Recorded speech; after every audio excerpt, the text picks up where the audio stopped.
Hey, everybody, welcome back to Pro AV Today. I am your host, Ben Thomas.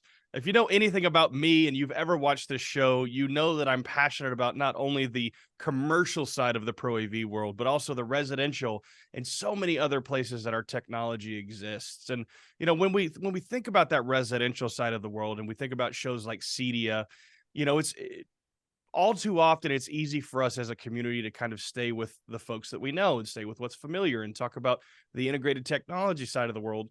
But I love having conversations even beyond that. And one of the folks that I brought on today for our show, we're going to talk a little bit about that and talk about how window shades and other different peripherals in the home have actually become part of that integrated technology world. So my guest today, Scott Stephenson from Hunter Douglas. Scott, thanks so much for coming on the show. Thanks for having me. I really appreciate it. You're very welcome. And Scott, I'd be remiss if we didn't point to the great work that Hunter Douglas has just done at Cedia. I had a chance to go out there, and a ton of folks in my network had a chance to go out there, not only see some of the great work that y'all were doing, but see some of the great advancements in residential technology. And I want to start there, right? Before we kind of dig into some of the specifics of the Hunter Douglas world, how have you seen some of that I almost hate to call it dumb technology, right? That's an oversimplification and a little bit rude. But how have you seen maybe some of these non-traditional peripherals like blinds and thermostats and even lighting in some cases really find its way into a fully integrated system in our residential worlds? Yeah, I've been in the I don't know CDA, CI world, whatever you want to call it, for like 17, 18 years now, and it's been really fun to see the evolution. I think that even if you were to go back 5, 6, 7 years ago, something a category like automated shades, you had some dealers who were really into it, and then a lot who were just really shying away from it. And now, I mean, most of the dealers that I talk to are just, they consider it an absolutely integral part of their business. They can't imagine not offering it to their customers. And in fact, I saw an interesting statistic recently that was talking about that once automated shades have been, proposed into a project, they're the least likely of the technologies to get removed if the customer starts to worry about budget and things like that. And of course, I think it extends well beyond shades. You've got integrators getting into lighting, and not just lighting control, but the lights themselves, and even some of the energy management stuff that's going on. I mean, it's just the industry continues to evolve, and it's always fun to see where we're going to go from here, I guess. Well, one of the things that I love about the residential technology side of the world is that it actually pulls from the hospitality side of the world, right? Where you're talking, automated shades are not even remotely a new thing in the hospitality side of the world. And they've historically been ultra premium. And then their point of entry into our market was a little bit more into the, multi-million dollar houses, some of the larger installations, multifamily installations, things like that. But it's been really cool to see how not only shade technology, obviously, but other technologies have found their way down to the individual homeowner level, even on a micro scale, right? And that's one of the things that I think is driving the conversation forward in our collective industries, is that you now have end users demanding some of these technologies, right? There isn't an installation that I could go into right now, and I know a handful of integrators down here in Dallas, residential integrators. They're doing motorized shades and automated lighting systems as much as they're doing home theater systems and, Oh, and, and whole absolutely, home yeah. audio systems. So it's cool to see that integrate. How have you seen that trickle down really to that micro user level? Yeah, it's interesting. I mean, I think you make a great point about the fact that a lot of the residential dealers, I mean, I know a lot of dealers these days who are making way more money on selling lighting and shades than they are on selling AV. And in fact, they now lead with it, because they realize that it's a part of, yes, it's technology and it's integrated and all the stuff that we all love, but fundamentally it's part of the home. I mean, it's part of, you're going to have window shades, you're going to have lights. These are not things that are, when if somebody starts going, oh, we're spending more on this house than we should, they're not going to say, you know what, we don't need lights, or we don't We're need gonna window take that shades. sun right in our face at Yeah, 6:30. exactly. So I know a lot of dealers that truly are leading with it. And then, when you start talking about it, getting down to like the individual customer and the individual consumer and stuff. I mean, even when I look at our non-integrator, we have a lot of course, Hunter Douglas dealers that are, just traditional window coverings dealers. They've been selling window coverings for 40 years. And, the number of them that tell me today that, hey, most of the customers that walk into my showroom are walking in because they want an automated solution. It's not even like me having to tell them about it and sell them on it. No, they're coming into the store asking for it. And I think that's been a huge shift just in the last several years. Well, Scott, with that in mind, I want to transition into something that I'm really excited about, right? And one of the cool things about my show, Pro AV, today is that we don't do any paid sponsorships, we don't do ad placements, anything like that. So I get to have conversations about products and stuff that I actually love, right? And I think it's so cool. You know, one of the things that jumped out to me at Cedia was the illuminated shades and automatic shades that you have that could uh basically recreate certain environments through LED light technology that's integrated in the shades, right? We haven't even scratched the surface yet of the value of that for circadian rhythm, wellness, general, sleep schedules and things like that. But I love to see that technology that might be considered historically, oh, this is a shade, right? This is just kind of a boring technology. Yeah, they go up and down or side to side, whatever. But embracing a lot of kind of what you talked about is that technological and AV side with the LED technology, being able to change color temperatures and things like that. How does something like that come on your radar from a product development standpoint? And how do you find maybe that balance of merging the hyper technical side with maybe some of that traditional technology? Yeah, it is really interesting how this all came about with the Aura illuminated shades. Honestly, it started. I mean, this is something we've been working on for a number of years now, and to really get it right. But it started with the idea that, okay, we've got these window shades. Our customers spend a lot of money for these very expensive textured fabrics that look absolutely beautiful when daylight is shining through them, and then at night that effect kind of goes away. You don't, that now it just becomes this dark part of your room. And so the idea really started out as just, how do we recreate the experience of what the shades look like during the day, but have that happen at night. And then as the product evolved and got better, then it became, whoa, this is actually more than what we initially thought. This isn't just recreating light coming through, it's actually generating light, and enough light that you can be in a room with just two or three of these shades, and it just lights up the room in the most pleasant, awesome way. And then it became much more of a, oh wow, okay, now how do we make sure that not just that, hey, we're trying to get some light, make the fabric look better, but now it's got to be a full part of the lighting of the home. So yes, so it has to be color temperature controllable. We had conversations about, should it be RGB, and went back, no, we really still are trying to recreate natural light.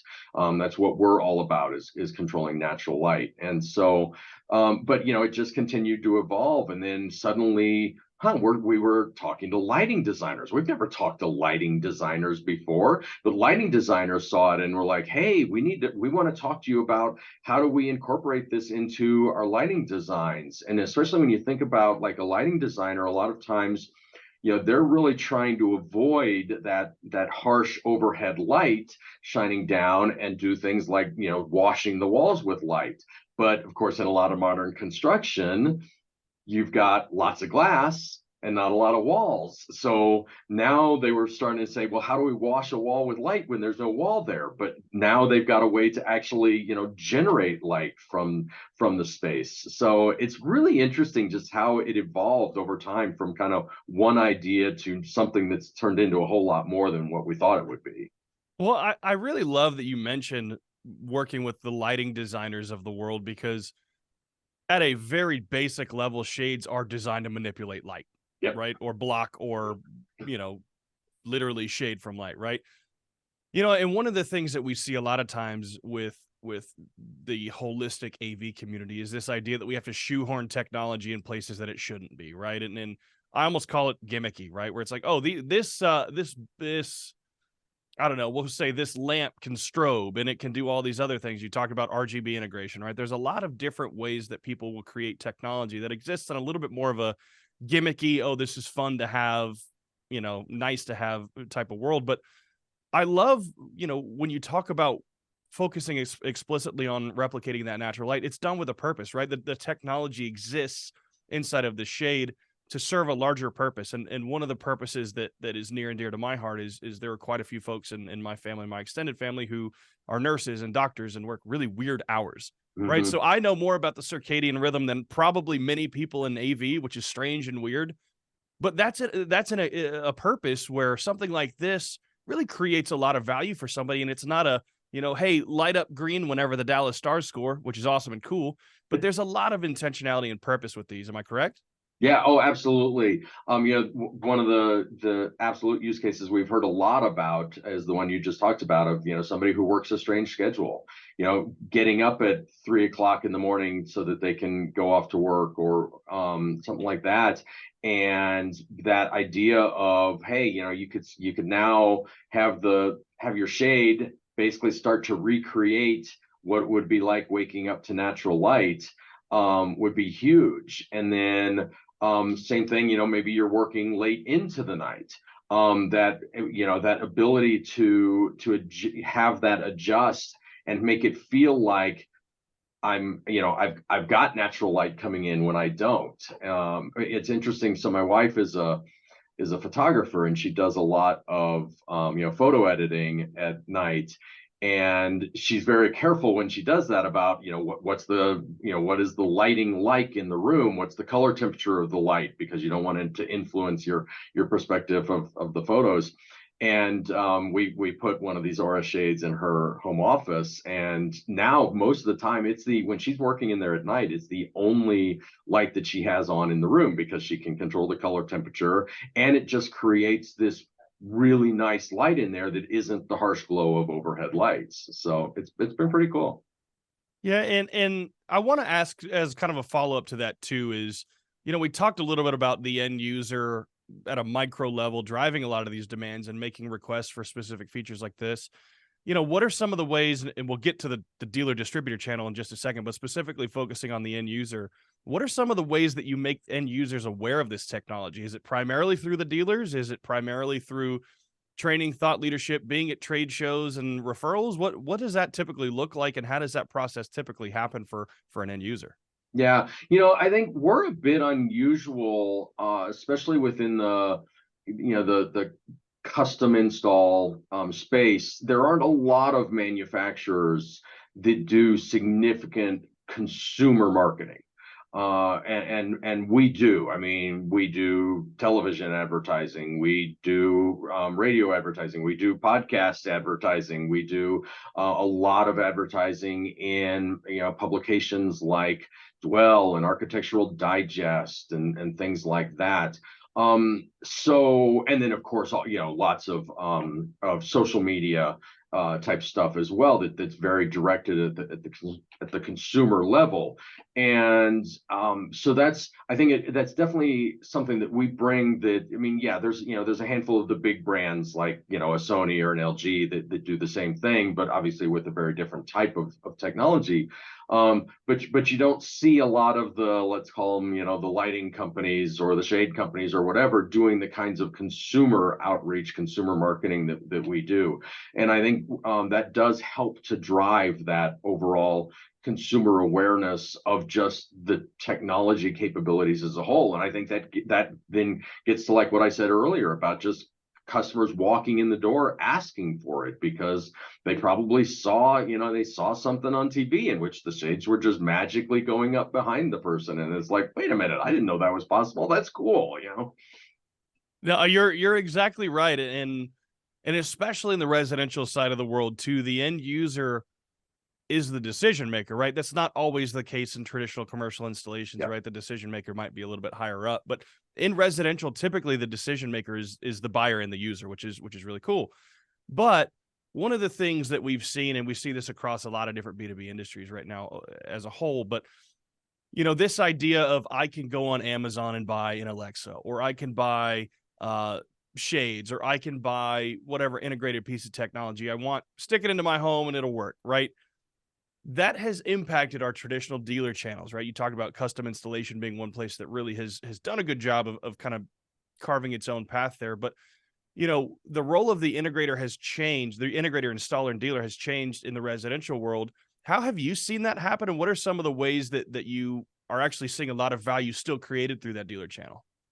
Yeah, I mean, in some ways, I think it's changed dramatically, and in other ways, maybe not so much. I think that the you know the ways that it hasn't changed is that the integrator is still truly the I'll call it trusted technology partner for for that consumer. When you're building a house, I've built a house in the past. It certainly wasn't to the level that's many of our dealer customers are doing, but it's overwhelming. All the decisions you have to make, and I think having that, and also when it comes to technology, even though you might have awareness that something's possible, most consumers have no idea how to make it happen. And so I think the industry has continued to do a really good job, and actually I think gotten even better at being a sophisticated, trusted technology partner for the consumer. But I think in the ways that it's changed is that they've had to become even more sophisticated, more aware of all of these different categories. I'm oftentimes, when I'm talking to our dealers, or even just wandering around a trade show, wandering around something like CEDIA and looking at all the different categories of products. And I mean, the stuff that a residential technology dealer or custom integrator has to have awareness of, knowledge, know how to make it work with all these other things, know what to recommend to their customers, maybe what not to. It's an incredible amount that they've got to know these days, and it just continues to expand. Just because we're getting new categories doesn't mean the old categories are just going away. They might be taking up a little smaller percentage of the budget, but they're still part of it. So the industry has had to get a lot smarter, a lot broader, and I think just more sophisticated in how they approach the overall business. Well, and to that point too, one of the things that I've really enjoyed seeing, at least down here in Dallas, is over the last 10 to 15 years, on the new build side is where we're having a lot more of those conversations, whether it's energy efficiency, whether it's smart home technology integration, power integration, putting silly things like USB plugs into your bedroom, right? Those are conversations that are happening now that weren't happening really 10, 15 years ago, earlier than that. So, a lot of the conversation, even a lot of the questions that I've asked today, probably exists more on the retrofit side, where there's already an existing home. Maybe you have something already in place. That new build side, there's a lot of opportunity, not only from a dollar standpoint, but from just a holistic integration standpoint. When you look at that channel, what are some of the things that you're seeing on the new build side of the world versus maybe a lot of that traditional retrofit stuff? Yeah, I think I mean, certainly I think one thing is builders are more aware of the possibilities. We participate in a lot of stuff that is designed to help builders become not just aware but embracing these kinds of technologies. And I think I think there has been a shift. If you go back 10 years, a lot of builders to them it was like, oh my God, I don't want to have to deal with that. Please, I hope my customer doesn't ask for it. I don't even know how to talk to them about it. And now you see a lot of the builders out there really embracing it because they understand that they have to. And I will say in some cases still reluctantly, and there, a lot of them are still scared of it. But I think that's where the a CI dealer can be such a huge value to those builder partners, and we've made a real effort to try and partner up our builder, our custom builders with our custom integrator dealers, because they're a natural fit for each other. So I think that's one thing. But and then the other thing I would say is, like, I think in the past, maybe 15, 20 years ago, yeah, technology and pre-wiring meant, okay, I was doing, I was putting some Cat5, pulling Cat5 into each room, probably some coax and speaker wire, and that was probably about it.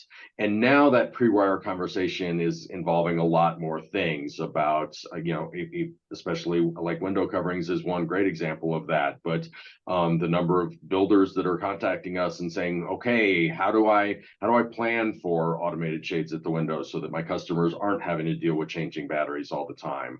And then they're thinking about things like, okay, how do I plan for a smart doorbell? Whereas in the past that might have been something they never even considered before. So I do think there is that level of awareness that in a new build there's things you can do, even if you're not going to provide the specific technology to the customer of the builder, that at least the builder can make sure that the home is prepared for it.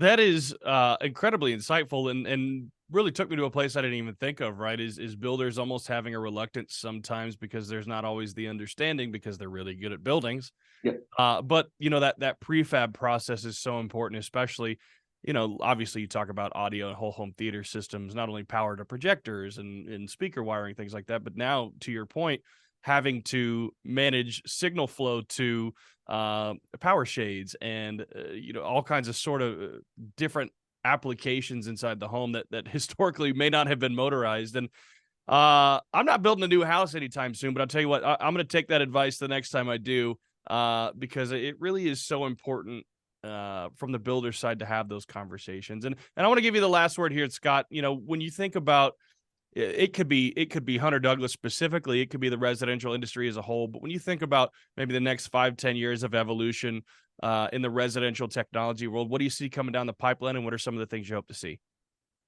I think that we're going to continue to see a trend of there being more emphasis on lighting, shading, the things that are maybe not the traditional AV type stuff. I don't see that trend going away.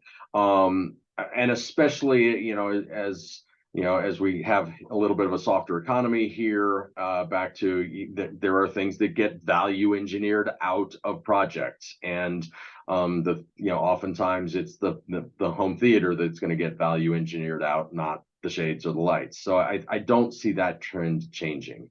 I do think that there's still over time there's going to be more awareness, especially at the consumer level, of the wellness technologies and how they play into things. And I think people think a lot at a consumer level right now. I think there's a lot of awareness of wellness, but not necessarily a translation to my home environment is involved in my wellness. And I think we're going to see that trend continue. And honestly, I think that all of this technology just gets better. If I think about our And stuff cheaper. specifically, cheaper, better, faster, quieter, whatever whatever you want to call it. And it happens fast. I mean, the evolution happens faster and faster. I think there's a lot more companies too, the manufacturers, that are seeing the value of the custom integration space and having those dealer partners. I think there's been a number of companies who kind of maybe started out thinking, yeah, we're going to go straight to consumer and sell the technology, off of our website, and very quickly figured out they can't do that. The consumers don't have, unless you are a true enthusiast who is willing to dive in and spend your time on it. that no, you need those dealer partners to provide the great solutions that we all know are possible. And I think it's, I've, like I said, I've been in this industry for 17, 18 years now, and I'm sure looking forward to the next 5 as well. It's always fun. Well, I was secretly hoping you were going to say we were about to get speakers and shades. But I don't know. Maybe that's 10 years down the road. Maybe it exists. I don't know. I'm not giving anything away because I don't know anything. So, but Scott, we appreciate you coming on the show today. We always love having conversations about different verticals and different applications inside our world of technology. And I appreciate you joining us today, and hope to have you back on soon. I appreciate it. Thanks for having me. And thank you all for tuning in. Be sure to subscribe and join us again next time for Pro AV Today.